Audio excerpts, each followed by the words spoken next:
पवार संपणार. पवारांचं आता वय झालंय. पवारांनी आता रिटायर व्हायला हवं. गेल्या अनेक महिन्यांमध्ये अनेक नेत्यांनी पवारांवर तुफान हल्ला चढवला, पण शरद पवार मागे हटले नाहीत. लोकसभा निवडणुकीत जिथे महायुतीचे 5 मंत्री पडले, तिथेच शरद पवारांनी 10 पैकी 8 उमेदवार निवडून आणले. याच लोकसभा निवडणुकीत सर्वांचं लक्ष लागलं होतं ते बारामतीकडे. बारामतीत सुप्रिया सुळेंचा विजय झाला आणि अजित पवारांना धक्का बसला. इतकी मेहनत घेऊन सुद्धा सुनेत्रा पवार निवडणुकीत पडल्या. पण सुनेत्रा पवारांचा पराभव झाला असला तरी त्यांची राज्यसभेवर वर्णी लागल्याचं माहिती. आता सुनेत्रा पवार खासदार झाल्या की पवारांच्या घरात आणखी एक पद येणार हे निश्चित. आता सध्याच्या घडीला पाहिलं तर पवारांच्या घरात 2 खासदार आणि 2 आमदार आहेत. त्या 2 आमदारांपैकी एक तर उपमुख्यमंत्रीच आहे. 2 खासदारांपैकी एक म्हणजे शरद पवार. 2020 साली शरद पवार राज्यसभेवर निवडून गेले. राज्यसभेची टर्म ही 6 वर्षांची असते, त्यामुळे शरद पवार पुढे आणखी 2 वर्ष खासदार असते. दुसरं नाव म्हणजे सुप्रिया सुळे.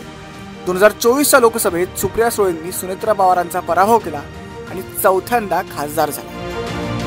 लोकसभेची टर्म ही 5 वर्षांची असते, त्यामुळे सुप्रिया सुळे 2029 पर्यंत खासदार असतील. आता आमदारांचं बोलायचं झालं तर रोहित पवारांनी 2019 साली पहिल्यांदा विधानसभा लढवली आणि जिंकले सुद्धा.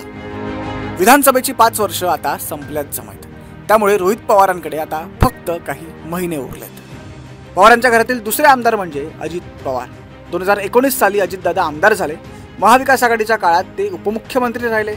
सरकार पडल्यावर ते विरोधी पक्षनेते सुद्धा राहिले आणि 2023 साली भाजपसह गेल्यानंतर ते पुन्हा उपमुख्यमंत्री झाले.